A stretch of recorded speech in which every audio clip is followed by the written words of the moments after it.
So, today, we are making Big Mac salad. So, may lettuce ako. Lalagyan ko na siya ng cheese, pero dadagdagan ko pa.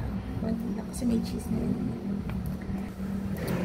We have ground beef na kinisa ko sa onions, salt, pepper, garlic,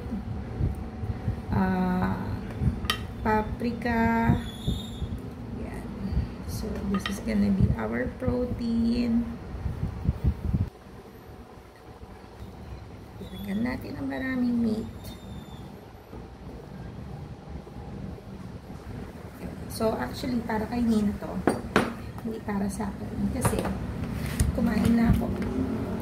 And then, this is my Big Mac sauce. So, meron tong mayo, ketchup, mustard,